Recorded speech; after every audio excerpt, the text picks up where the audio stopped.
Alrighty guys, welcome back for more Path of Exile. So, just as a heads up, I'm going to be rotating our build to crit.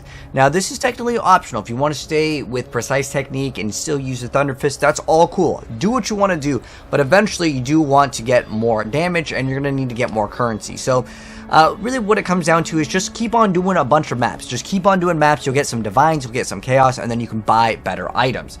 So in terms of like what are the items that you should be buying, it's kind of up to you and what you want to do with your character. There's always an upgrade for PoE. This game is basically going to scale infinitely. I'm just going to go and mention some timestamps in this video.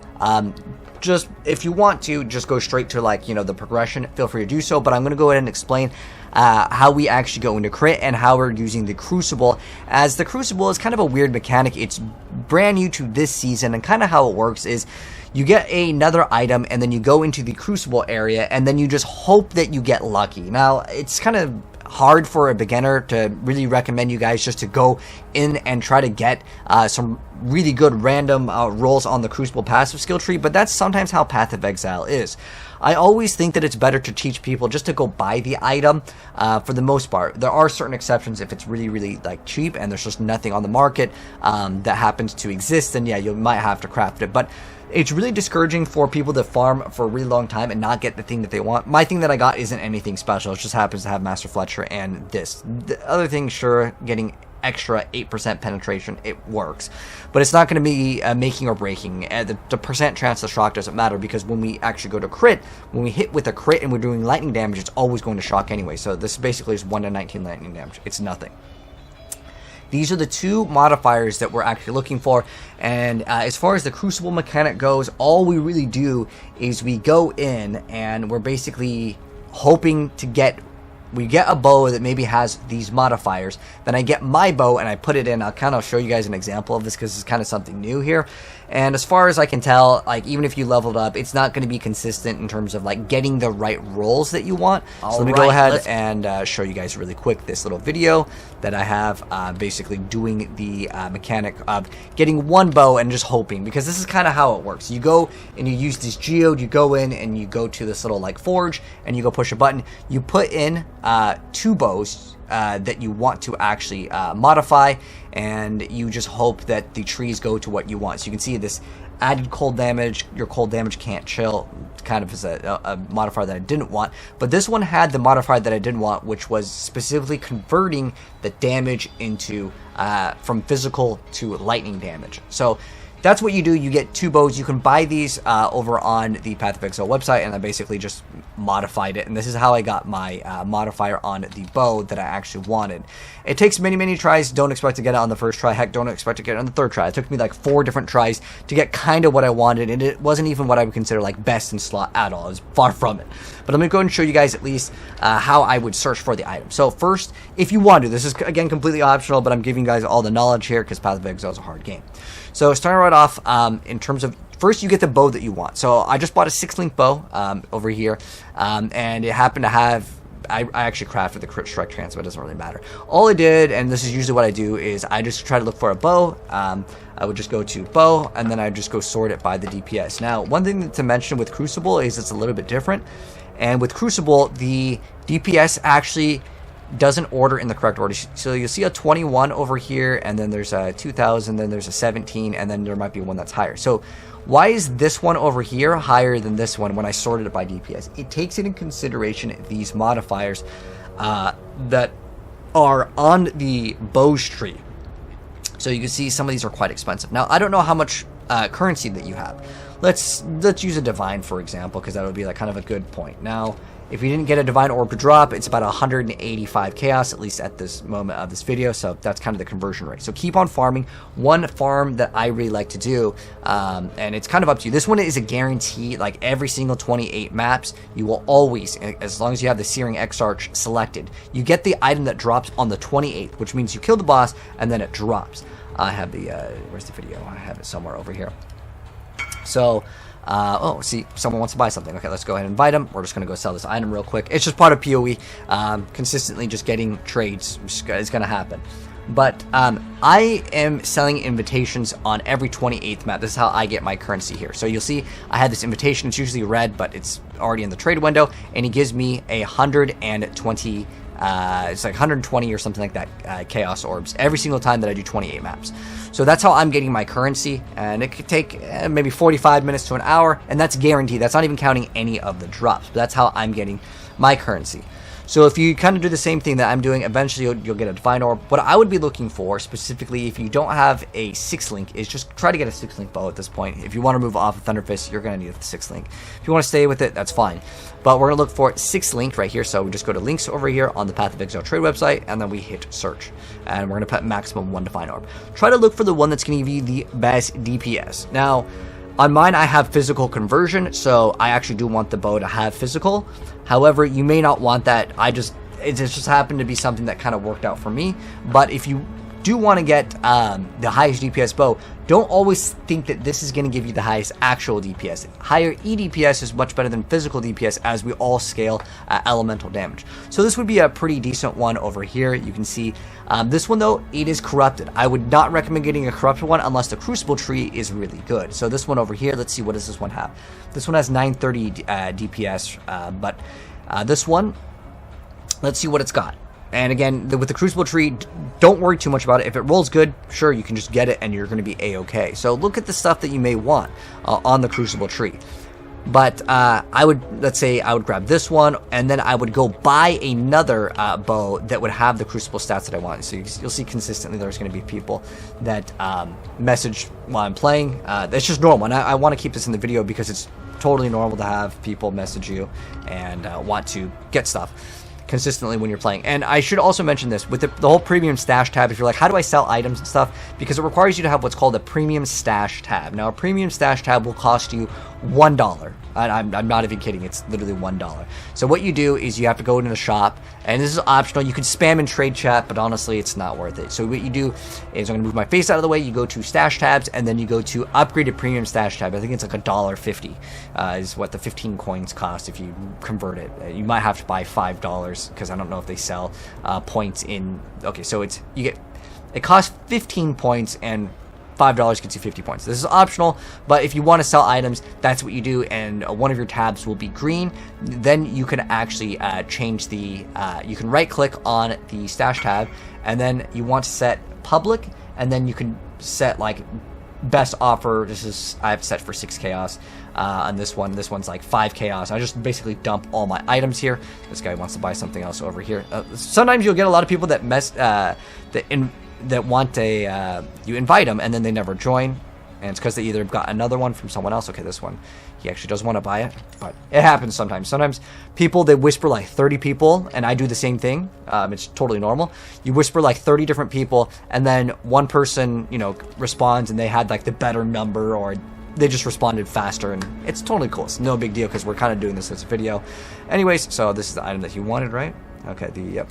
So eventually, sometimes the people want to check up to make sure you're actually selling them the correct thing, and they need to make sure all these stats line up, because sometimes people do scam. It's very rare. If someone gives you the wrong item, 9 times out of 10 they didn't do it on purpose. What they did is they accidentally clicked on the wrong item, and you just message them and they'll be like, okay, no problem. They don't really, most of the people in Path of Exile community are pretty awesome. But anyways, going back to what we're doing. So like I said before, what I would look for, if you want to save some skill points, because I also have mine allocating Master Fletcher, the thing that I've gotten is not even that rare. Physical to lightning damage. So there are multiple physical to lightning.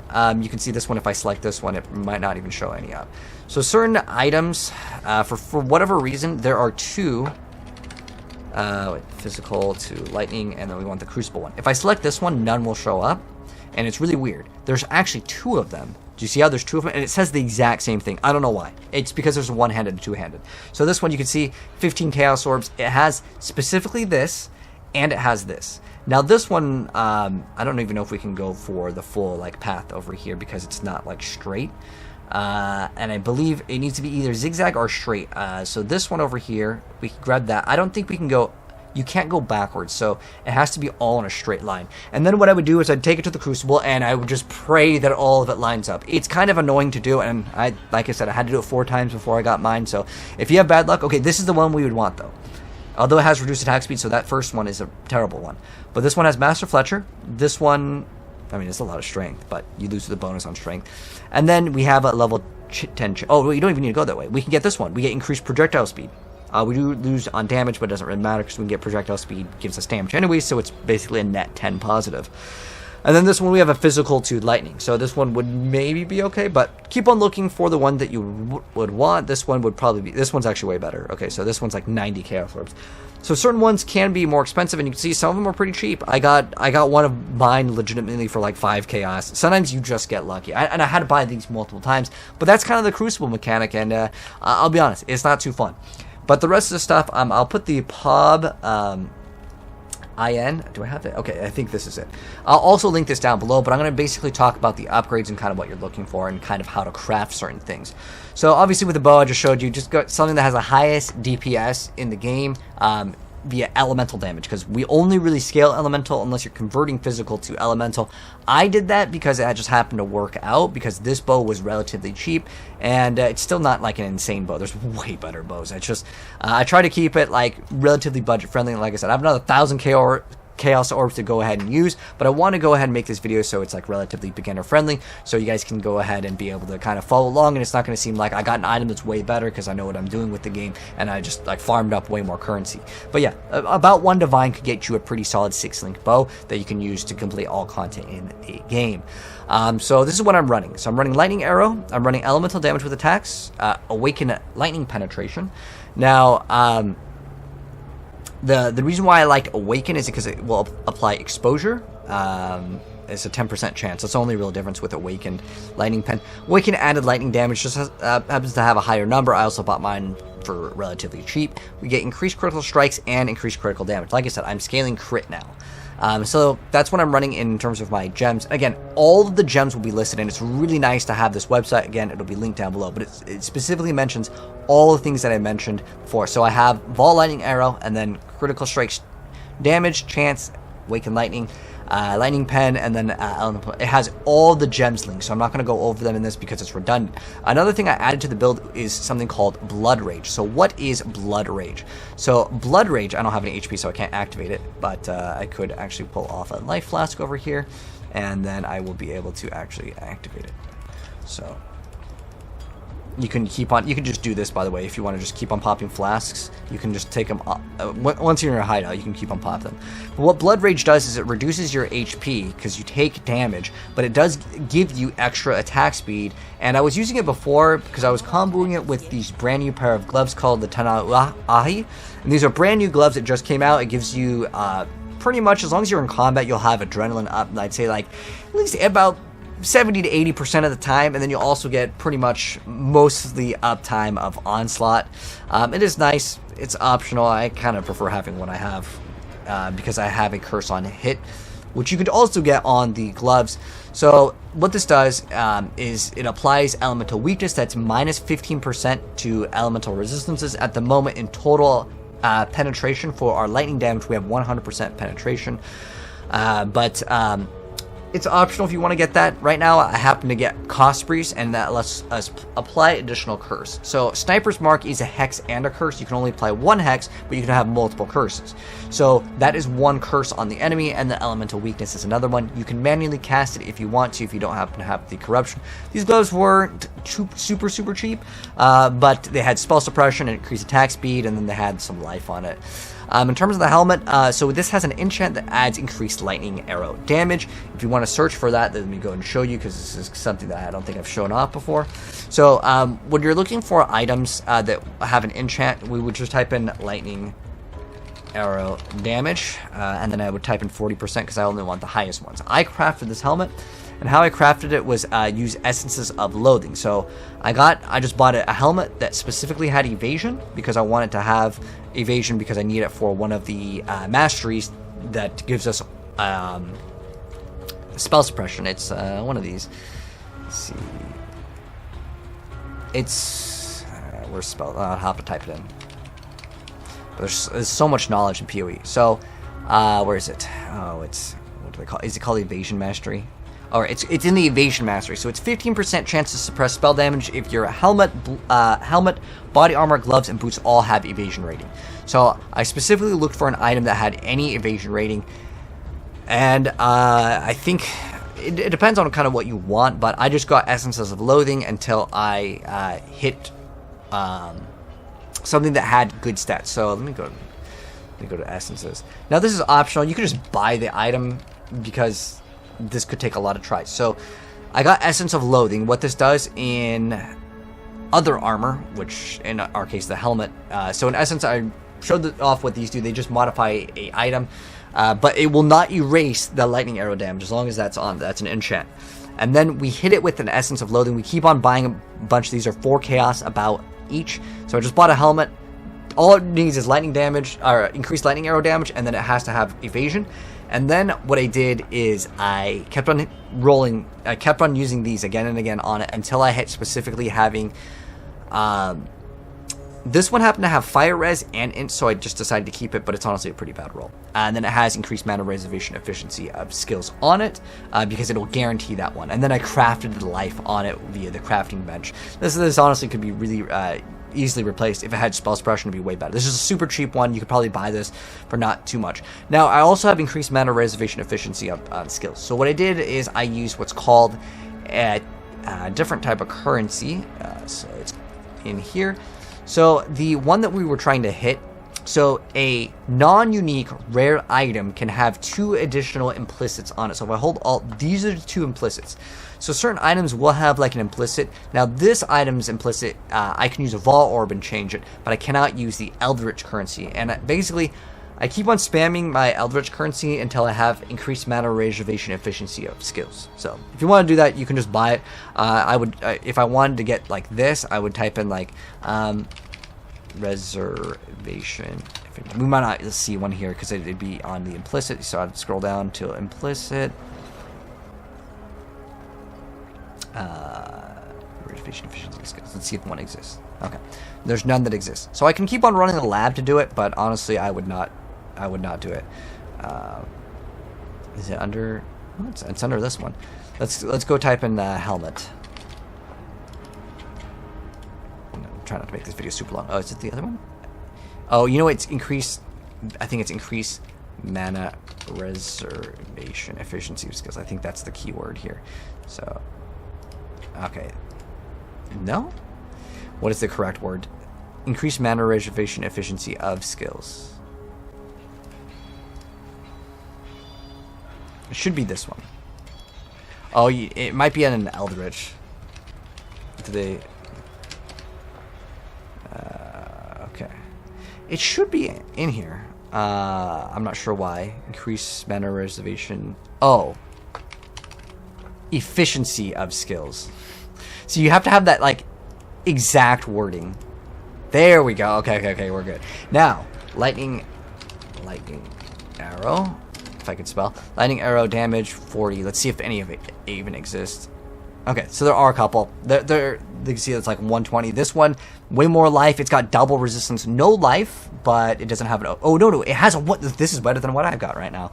And it has reduced mana. Oh man, I should probably pick this up. Oh wait, it's got armor, so it doesn't work for my build. Unfortunate. But yeah, look for these items. You can craft it. I craft mine for cheap. Mine's honestly not very good, so it happened to roll int, and I think I needed a fire res.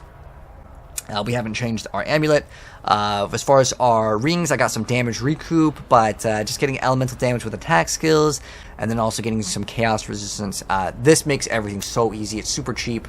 I 5-linked this myself, but just getting a cost breeze, it'll be like 1 chaos to get just a regular cost breeze. But if you want like 6 socket, you don't need this to be 6-link, but again, it's for the mana forged arrows, so we can get power charges. We've got frenzy. Again, everything will be linked in the POB IN, which has all of the skills linked with our mana forged arrow. And then still running the same boots. I don't know if we upgraded the belt, but just a bunch of resistance, some life. We got a abyss jewel in here. I think mechanic I haven't explained, but these are what's called Stygian Vise belts.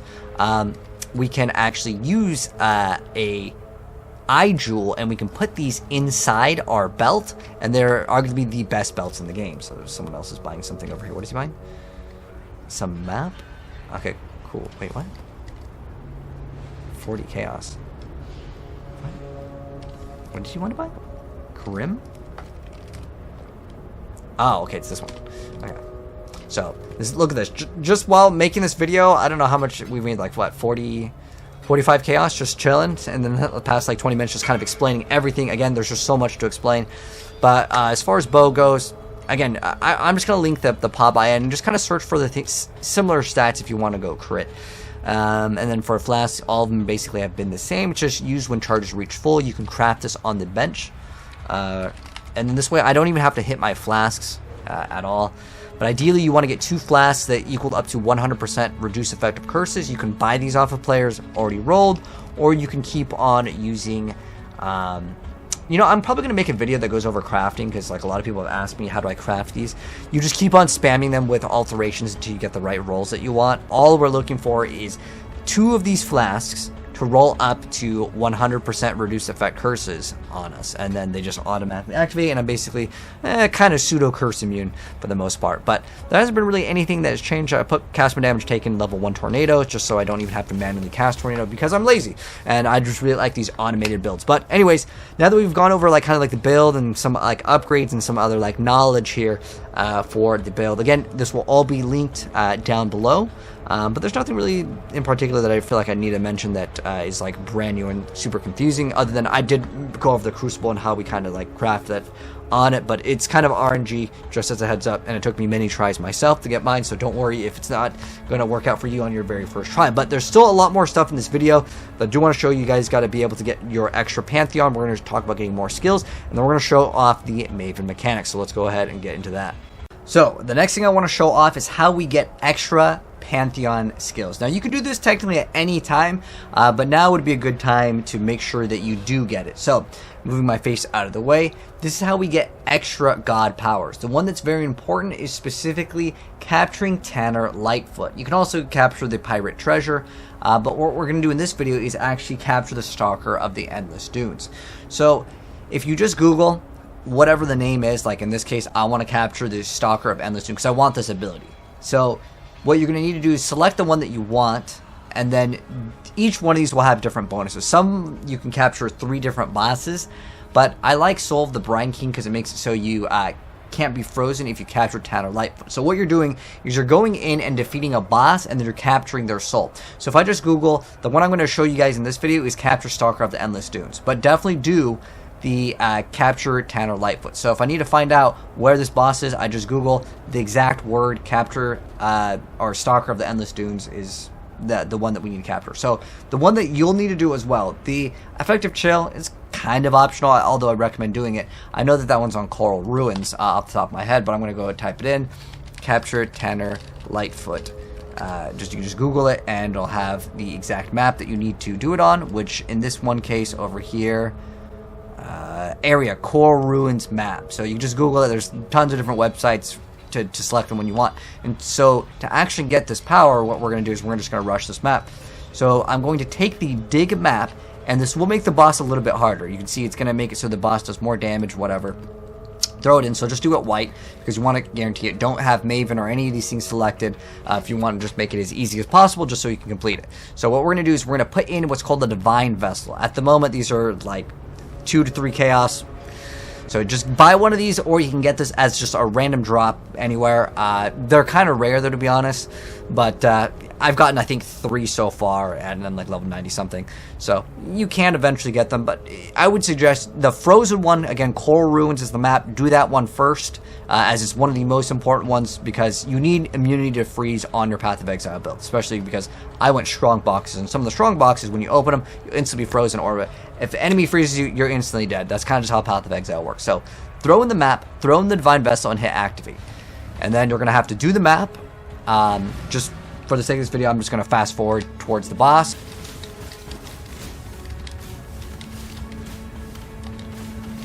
Where's the boss? They're stealthed. There they are. Okay, so now that we've defeated the boss, this is the next important step.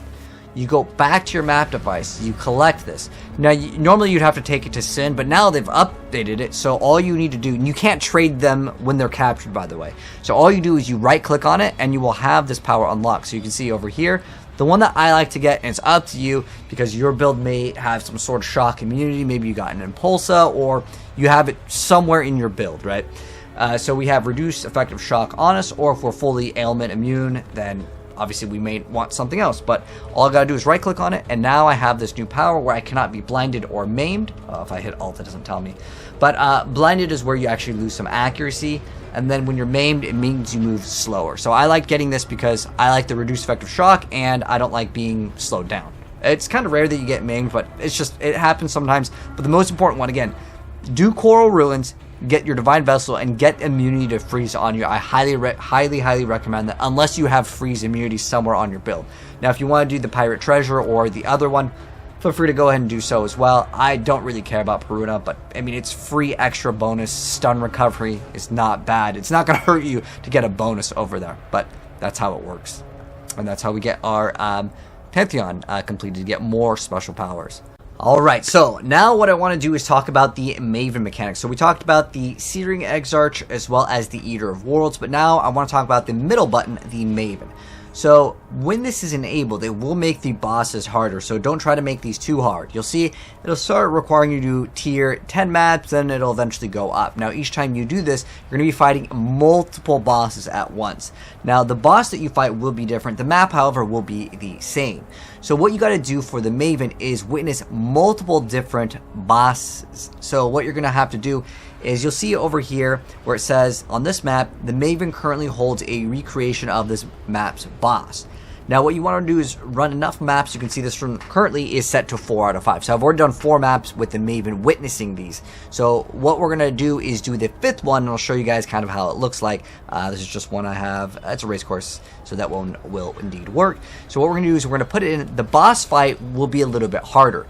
Now in order to activate the Maven mechanic, you're just going to play, and you're going to get something called the Maven's Beacon. This is exactly what it looks like. It's a green item. It looks like just like a quest item. You just pick it up, and you just take it to your map atlas, and it'll automatically be able to enable. So when this is selected, when it's orange, that means that it's on, and you will be making the boss fight a little bit harder.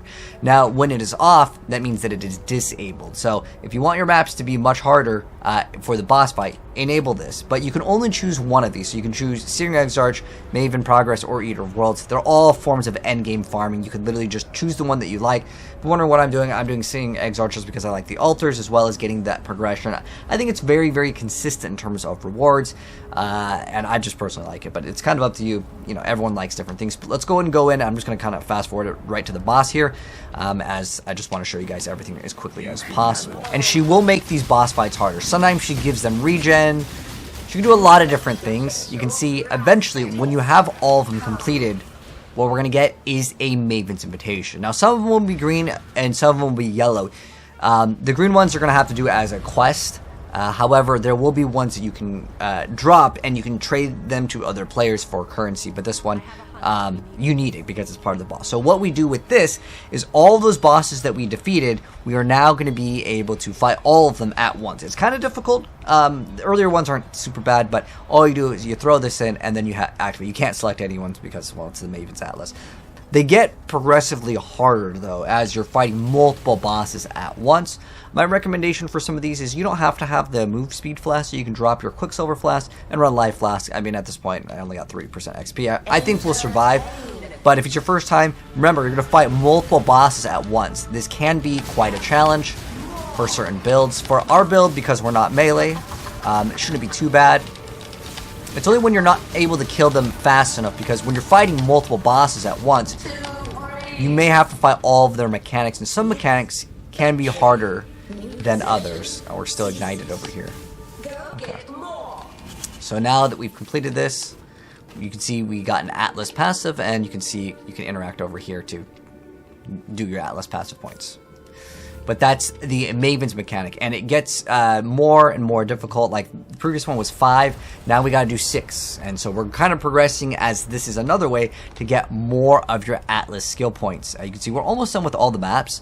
You can see it says 111 out of 115, so we have 4 more unique maps to do, and then there's 11 Maven invitations. Then there's also 6 pinnacle bosses to actually complete, and that way we'll get all of our Atlas points. You don't have to do all of them if you don't want to. I mean, if it's your first time playing the game, I recommend trying to experience all of what Path of Exile has to offer, but sometimes people, they literally don't care about doing the other two bosses, specifically doing Cirrus, or people don't like doing Maven, specifically Maven, as it's not the easiest boss fight, and it's just very not beginner friendly, I would say, but we'll show everything off eventually here. But the thing is that this is your choice in terms of what you want to do for endgame. You can keep on doing these Maven maps, and then eventually you just farm Maven, but it is going to be a very tough boss fight, but that is like the Maven mechanic kind of in a nutshell here. And once you start doing more Maven mechanics, you'll be able to see that it will require you to do a higher and higher tier of maps. Eventually, you'll start getting these invitations that you can trade with other players. Some are worth more than others, but for the most part, when you do complete these, you will get what's called a Crescent Splinter. You need to create 10 of these, and then you're going to be able to actually combat against the Maven. It is a very tough fight. I'll be dedicating another video towards that specifically, but you can also buy and trade these with players. If it is your first time, just be warned, Maven is not easy, and I will show you guys how to defeat her, as it does require you to know a lot of knowledge in this game for that. But that's going to basically wrap up this part. So basically I explained the Maven, we explained how to get the powers, as well as kind of the progression in our build. And Path of Exile is a game where you can infinitely start scaling with the new Crucible stuff too. You can definitely keep on going. So it's not over yet, you still have a lot more upgrades to go ahead and do, but it's obviously a progression series. At this point, and you can see right here, we've got over 1,000 Chaos Orbs right now. It's all about how you want to farm your currency to buy some of the better items in the game. And if you want to, you can just do more of the Searing Exarch, keep on selling those invitations. As selling those invitations, you can get a bunch of currency, and it'll take you maybe about an hour to do 28 maps. I mean, if your build is really fast, just like mine, I guess if you're watching this, you're probably following it. This build is really fast. You can get these done very, very fast. Maybe like 1 to 2 minutes per map. You can get this done in less than half an hour. And on top of that, for the Atlas, I have done some modifications. I'm just going to mention that as a heads up, and it's kind of up to you on what you want to do. The worst thing I could say is to copy mine, because when you copy mine, especially if I'm making a guide and maybe there's thousands of people watching, if they're all doing the same strategy, the item that gets dropped from whatever mechanic, whether it's Delirium, Breach, whatever, that can actually cause the market to make it so certain things get actually lowered in value. So do the stuff that you want to do versus just whatever like your favorite streamer is doing, unless you're like, okay, I like what he's doing, I'm just going to follow it. And I know it's kind of hard, but the thing that I could say for sure that will not really change in terms of value is always doing strong boxes and getting shrines are going to make your maps easier, and you're going to get consistent rewards. But when you do certain mechanics, whether it's Breach or doing something like the Legion encounters, certain things, if there's so many people doing it, it diminishes the value of doing that specific one. Right now I'm doing Delirium because I really like these Delirium orbs that drop, and keep in mind, you don't have to respec your tree if it's like completely different than mine. It's just as a reference. The reason why I like doing Delirium is because you get these orbs. Now, regardless of what orb even drops, with the exception of like the currency one, they're all like 5 Chaos Orbs minimum. The currency one's worth a little bit more, but those ones I just actually do myself. But like, you can get a lot of these. I'm just kind of saving them up so I can sell them all together in what's called bulk. There's actually lots of Discords that have like a lot of players, and you can buy, sell, and trade items using like basically a bundle, so you can sell things a little bit faster versus going back to town every single time and listing your item in your premium stash tab. But yeah, but that's going to pretty much wrap it up for this part of the video. But again, there's still more content here, but if you guys enjoyed it, drop a like on your way out, and I'll see you in the next part. Peace out.